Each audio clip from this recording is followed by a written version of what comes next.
Yeah, I think I really had to look at my past experience and see the benefits and the growth that I experienced during that because while I was in school in 6th grade, I wasn't loving it. I didn't have many friends there in my classes with me, and a lot of the other people in my class, we had 4 other people in my class. So, all of them were Oh, wow. younger and one was older than me. So, looking back at that experience, I was able to see how much of a blessing really it was for me.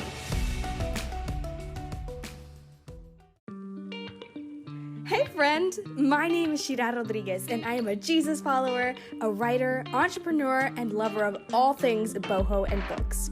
In this podcast, I want to take you on a journey of discovering yourself, of discovering God, and of discovering your passions and how to make your life beautiful and so full that it overflows into the lives of others. And over here, we're not about compartmentalizing life. Oh no, over here we talk about how to holistically take your life and present it as a place where others can be blessed just by knowing you. Are you excited? I am, so let's jump in.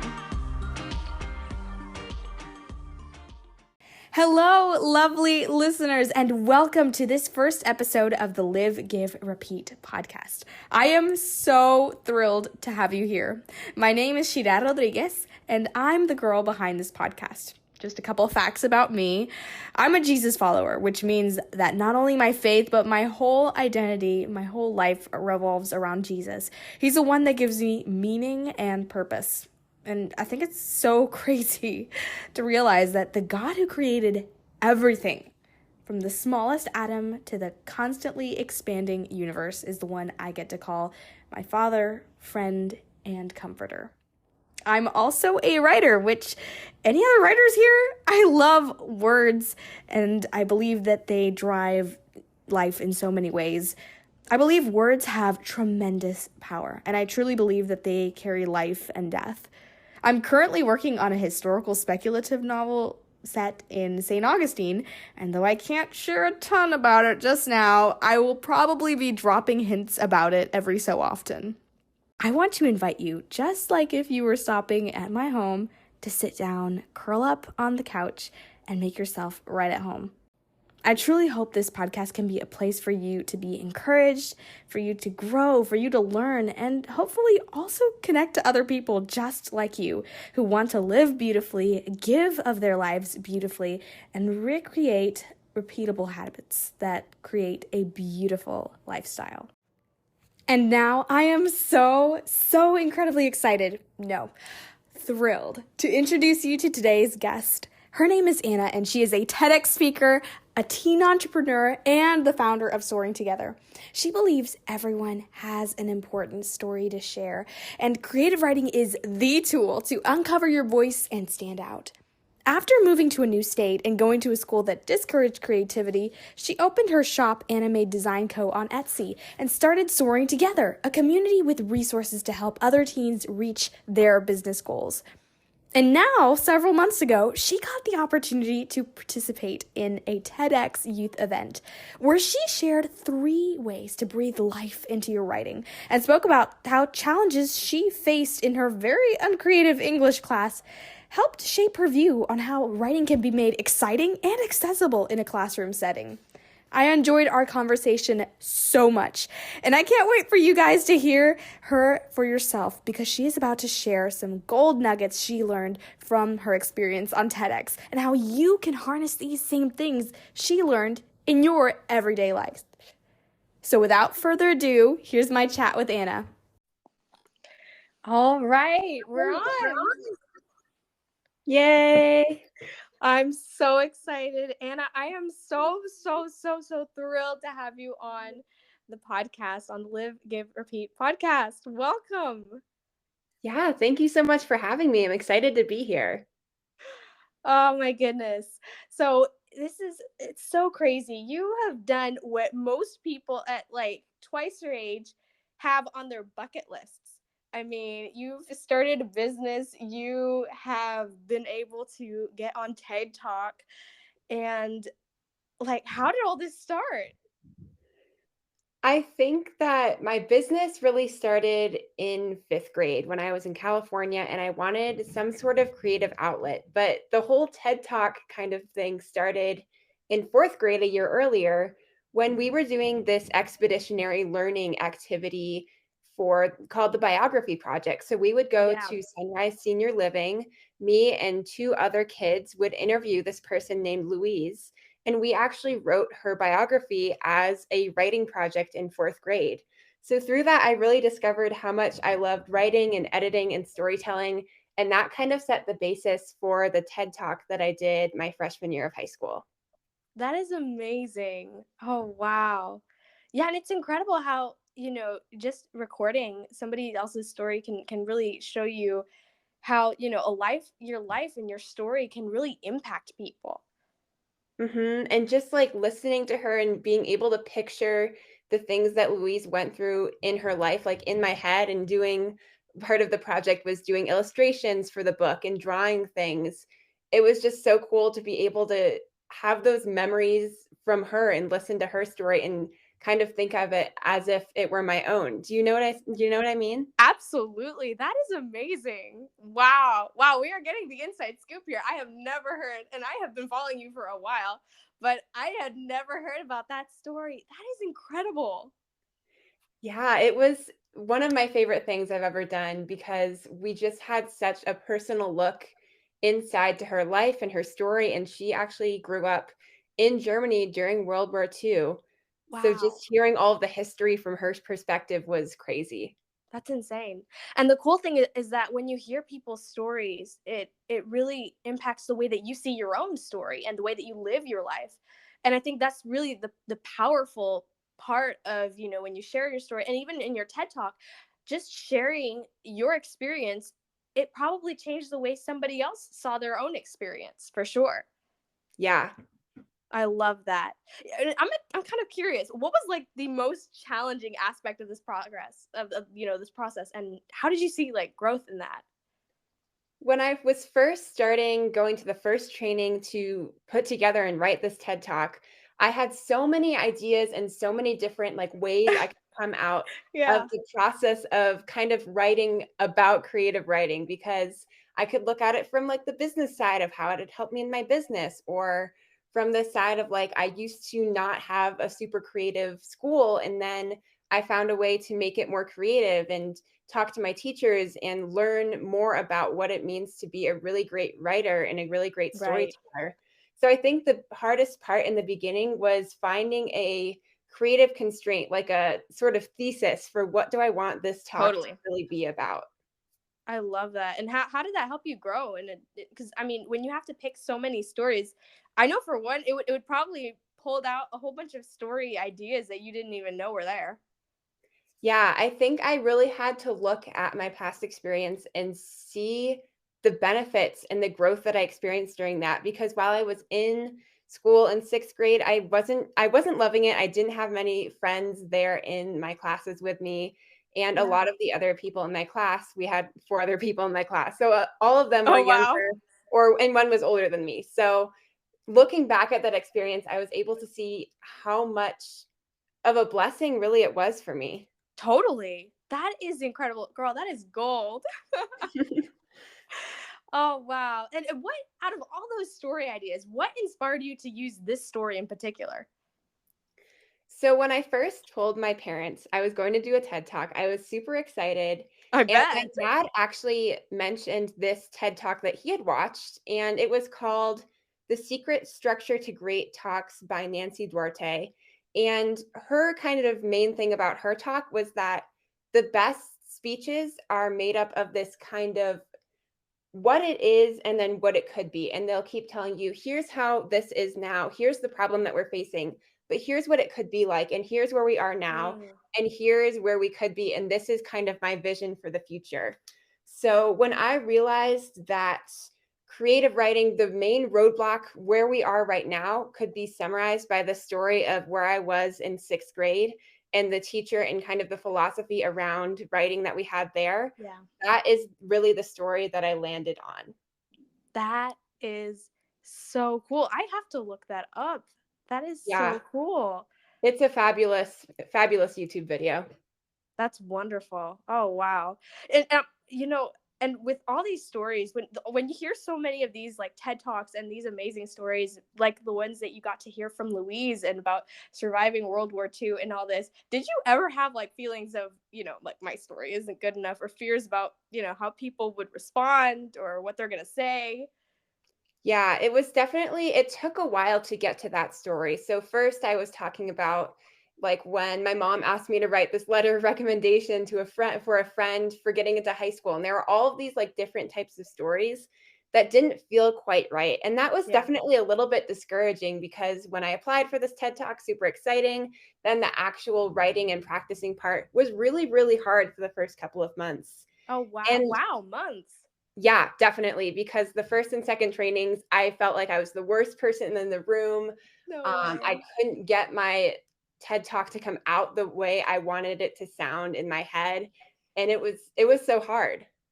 Wow, I would never have guessed. And it's so funny because, you see people on stage and they're just radiating this incredible confidence and everything, but you have no clue what it took to get there because you can't see when you're on stage and, or when you're watching them in the video or things like that. That's incredible.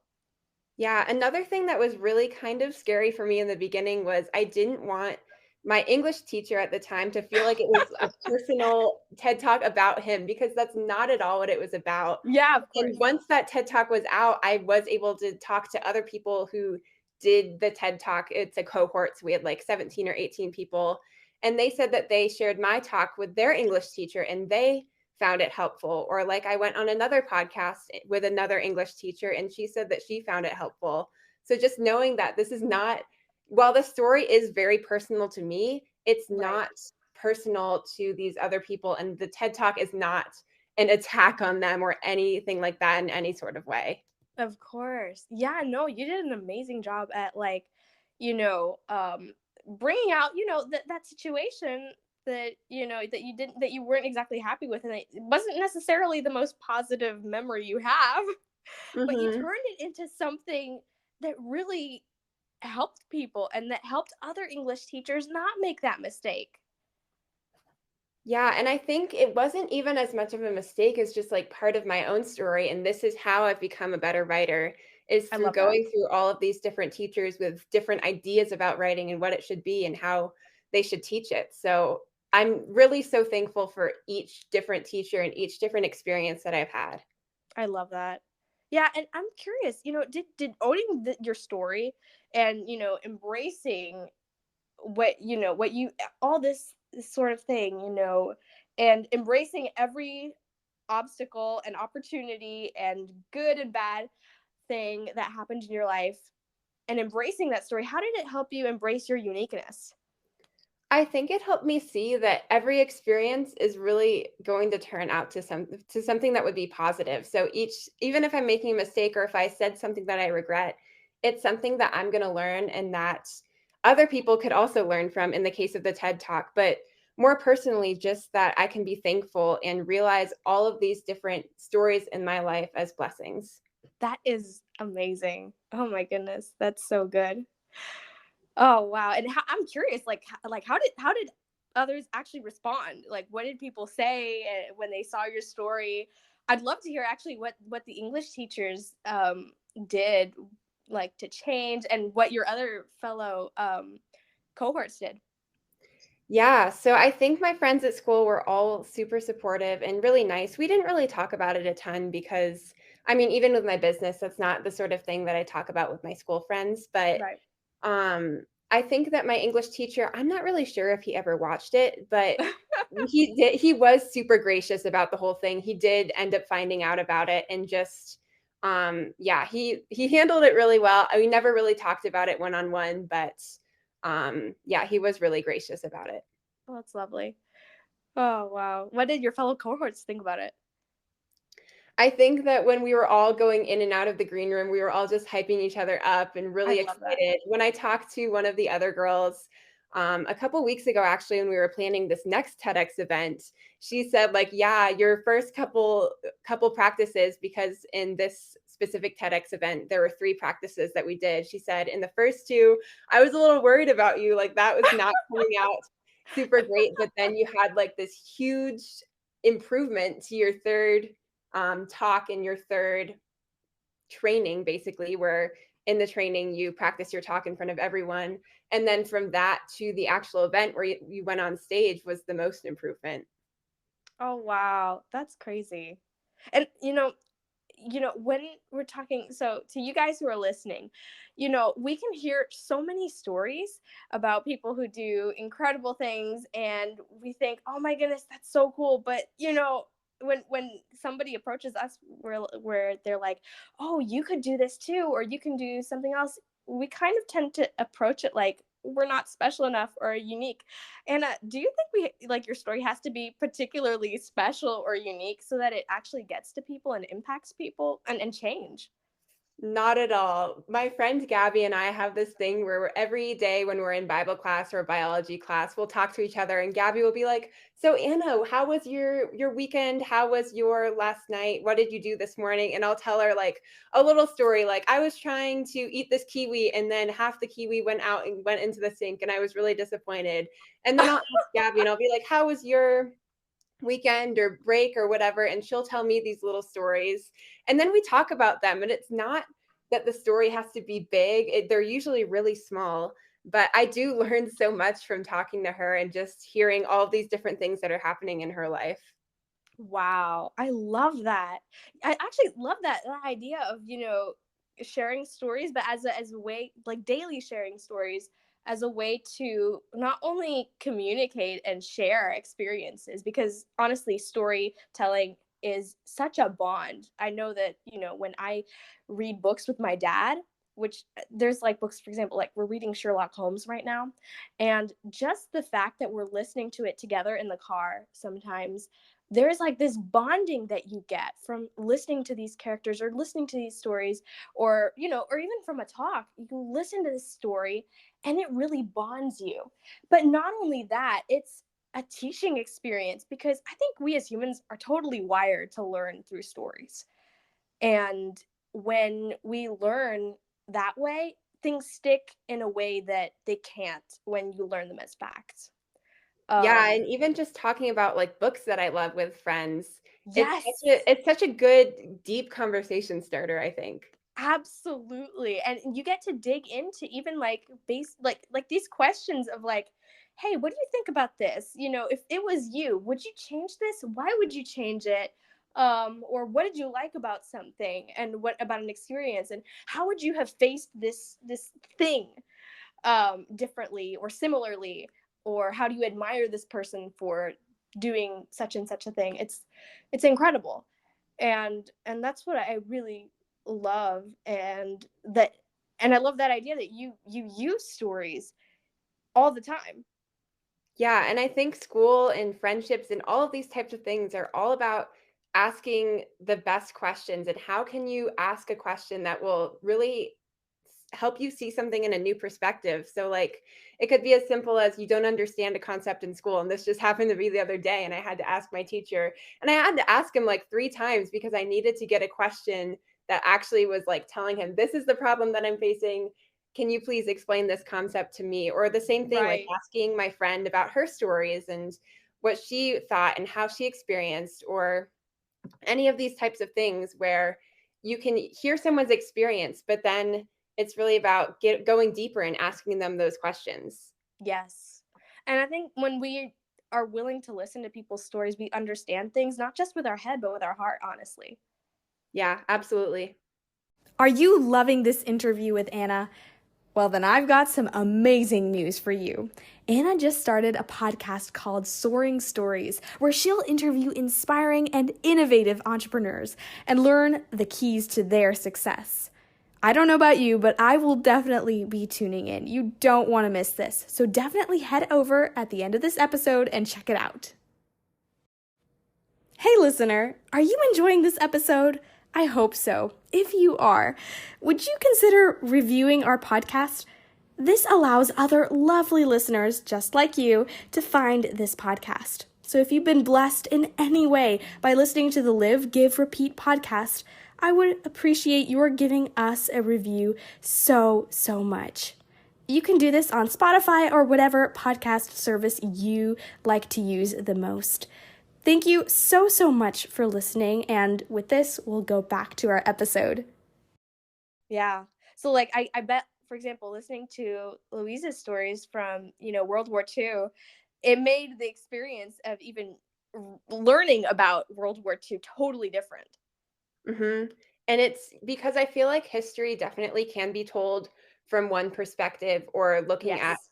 I've actually talked to one of my friends about this, is like, is history looking at it from the perspective of the person who won or the conqueror or these other people who were in the story? But when you talk to someone who experienced it firsthand, it's like becomes so much more 3D when you're learning about it. Yes. Yeah. Yes, for sure. And I'm curious because a lot of our listeners, they may, I think we probably hyped them up so much about learning and about talking about stories and about speaking. How could they get involved in speaking opportunities like these? I think that the easiest way to start is in school or in your class, whether that's speaking to people in a different school. I've talked about my business and starting a business at other schools, or maybe it's like a speech that you're doing and that's where you're practicing public speaking. Whatever it is, even if it's this like quote unquote smaller thing, try to treat it like this big opportunity and practice like you're actually it like it does mean a lot to you because it really does. Like Right. I know when practicing for my TED Talk, it took me probably twice a day for that last month going through it and picking it apart and figuring out how do I want to say this thing. So whenever you do get those Hmm. opportunities, treat it like it's this serious thing. But then if you are thinking, I have this message and I want to share it on TEDx, the best way to do that is to look for TEDx youth events in your state. So I'm pretty sure you can just Google that, TEDx youth in California or a TEDx youth in Colorado. And each one has a different application process. But when you know your story really well and when you can communicate it and articulate it in that application or in that interview, that's going to be so helpful. Oh, wow. That is so cool. Yeah. I didn't even know that TEDx Youth existed until I saw you on it. I was like, this is crazy cool. Why have I not heard about it before? There are definitely kids who have done TEDx talks for a while, but I think TEDx Youth is a relatively new thing. That is so cool. And I'm so glad they're doing that because I feel like being able to communicate your story and take from your own experience, as limited as it may be compared to like the adult TEDx people, um being able to look at your life and think, what has life taught me so far? What has God taught me through this experience? Why did I go through all these things? Because I sincerely believe that every situation that we face in life is either meant to grow us or to stretch us in some way. And there is some good gold nugget in every situation. And I love that TEDx Youth um, gives students that opportunity to see the gold nuggets in their own life, in their own experience. Yeah, I feel the exact same way. Totally. And now, before we close, I would love to ask you these three questions, which I'm going to ask every single um, guest that comes onto the podcast. Since this is the Live, Give, Repeat podcast, I would love to know, what are some things that help you live? And I know this sounds like a weird question, but it basically, what are things that just make you glad to be alive, that make you feel more alive, that just make you feel grateful for the fact that you get the opportunity to have, for example, this day, to breathe and to live. I know for some people it might be like gratitude. Some people, like for me, it's going out and walking. It is the best. And no phone. I mean, well, my phone's in my pocket just so that, anybody that needs to call me. But I have like no headphones on and I just absorb the everything around me, and it is so peaceful and beautiful, and I come back with so many ideas. It's amazing. What is something that that helps you feel alive and happy to be alive? Well, first, I'm gonna have to try those walks because that sounds absolutely glorious, but for me right It now, is. it's calling friends, and I have alluded to this in this episode, but I've lived in 3 different states and gone to a lot of different schools, so I have friends from schools in California and Massachusetts, so I love calling those friends and getting to hear all of the drama and what's going on at their school, I love and telling that. them what's happening in my life because that's super fun for me. Also working on projects, whether that's for my business or just things that I like to do for fun. So right now, I'm making recycled paper and trying to figure out how to like put this paper, blend it up, and figure out like how to make recycled paper and how to make it look really cool. And then one thing that I've started pretty recently is as soon as I wake up, reading my Bible for 10 to 15 minutes and writing down Yes. like my main takeaways from that because I feel like that is the best way to set my day up for success. Absolutely. I totally agree. I have to try. Oh my goodness, that is so good. Yes. Oh, actually, okay, because I had a whole bunch of things that I thought of when you were talking. So I don't know if I've mentioned to you, but I actually used to live in Colorado at one point, and I loved it, Colorado Springs. Oh, Um, wow. and When did I you move? loved it so much. And I've lived in 3 states too. So I lived in Colorado Springs. Uh-huh. It's kind of funny because we never went skiing, but um, yeah. And then before that, we lived in New Jersey, and after Colorado, we lived in Carolina, and now I live in Florida. So yeah, I've been in like 4 states, and people keep asking me if we're a military family, and I'm like, no, no, it's we're not, but we have moved through like 4 states. Oh, that's so cool.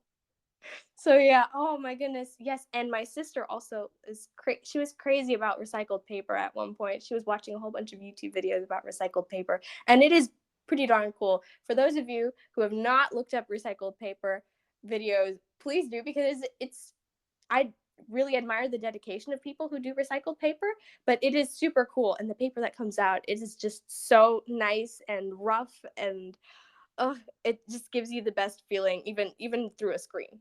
Yeah, it's so fun. I've watched those probably those same videos as well. Yes. Yes, totally. And something else that we ask also over here is how do you give? So what is something is a lot of people focus on, filling yourself up, and that's why I asked, that question of how do you live? Um and also I forgot to say I love that about reading your Bible for even 10 to 15 minutes during the day, and just filling up with words that will inspire you and that will fill you up, and that you set your heart straight before you even go through the rest of your day. Mhm. And back to my question about give, I forgot about that one. So how when you give out, obviously you have to fill up before you can give because otherwise you don't have anything to give, but so many times we focus on filling ourselves up, and you can look this up on like Pinterest or Instagram. You'll see the whole glow up thing, which it's not all bad, but if you're filling yourself up and you're not actually giving out to others, you're losing on half the joy of why you're living and why you're doing things. And you actually pointed that out, when you were talking to friends. It's you're giving out words and talking with your friends, and they're getting something in return. Um, and you do too. So, what is something that you do to like give? I think the first thing where it really starts is just listening really well and not interrupting and not necessarily connecting it to my own life again. Just really making it known that my friends can talk to me and I do want to listen to them and hear about what they're going through and asking how I can help. So, whether that is a business friend and I'm trying to help them with an idea, or someone I know in real life and helping them with homework, or any of these types of things, listening and then figuring out how is the best way that I can help this person right now. And maybe they don't need help and maybe they just want to talk and listen and maybe we're going to go hang out and do things, but I think it all starts with listening if you want to have really powerful friendships. I love that. Yeah, and sometimes we think about giving as something that that you have to actively do. Sometimes giving is just listening Yeah. and just being there. I love that. I need to do that more often. And my last question is, how do you repeat? So how do you make habits that help you, balance living and bring life into a sort of harmony, into a sort of rhythm? What are some habits that you've found really, really helpful? In the past 2 weeks, so I haven't been doing this for a while, but very recently I've started waking up pretty early and I'll either do something for my well, first I'll read my Bible, I'll get up, sit with my cat, read my Bible, do that. Then I'm going to kind of go write or do something for my business, maybe for an hour, and then I'll get ready for school. And that just helps me feel like I did something that really makes me happy this morning. I did something for my business so that way I don't have as much pressure to do something after school if I want to go to a sports game or if I want to do any of these other things. So that's kind of my morning routine. And then my night routine isn't as strict, but I do have two things that I really try to do every night. And those are to do the dishes right after dinner because I used to do them like at 9 or 10 o'clock and I would hate doing it and it would make me so annoyed. So I do that right after dinner. And then right after I do that, I'll practice piano and organ because that is something that I have for like as long as I've played piano, I've always taken lessons, but my practice schedule has never been consistent. I'll either practice for like an hour for 2 days in a row and then not do it for the rest of the week. And I really did want to prioritize this year Totally. practicing piano again, even if it's for like 10 or 15 minutes. And then I'll also do my homework at night. I love that. Oh my goodness. Yes, totally. I do the same thing. So I wake up early. Same. I do my devotional in the morning and then I'll typically write after that. And I find actually that my words flow so much better after I pray Mm-hmm. and just ask the Lord to just give me the words that I need. And he just gives me that download because it's so much better to do it that way. And yes, you feel so much more productive because usually I try to do this before breakfast and then you're like, whew, I was totally so productive. It changes the whole day. Yeah, it's the perfect way to get started off on the right foot. And then I go to school. I've already been up for a little while, so I'm feeling energized. Yeah, I love it. Yes, me too. Oh my goodness. Anna, this has been such a delight to talk with you, and I am so excited for our listeners who are going to listen to this. I truly hope from the bottom of my heart that they find as much to love about this as I did because I enjoyed this so much. Well, thank you. I had the best time. So thank you for inviting me on and having this conversation. No, absolutely. Thank you. I don't know about you, but I enjoyed that conversation so much. I learned a ton, and it was so sweet to chat with Anna once again and be reminded that every story, big or small, is beautiful and impactful. If you would like to get in touch with Anna, watch her TED Talk, or sign up to her wonderful newsletter, I'm on that list too. Click the link in the show notes below. I truly hope that this has blessed you as much as it did me. Have an amazing day, sweet friends, and continue to live, give, and repeat. Yay! You did it! I'm giving you a huge virtual high five because you just finished another episode of the Live, Give, Repeat podcast. If you'd like to learn more about or connect with us, head over to our website where you can find resources, blog posts, and more. Also, check out our Instagram page for more inspirational content and join our email list for insider secrets. The links are in the description box below. I can't wait to see you there, friends. Until next time,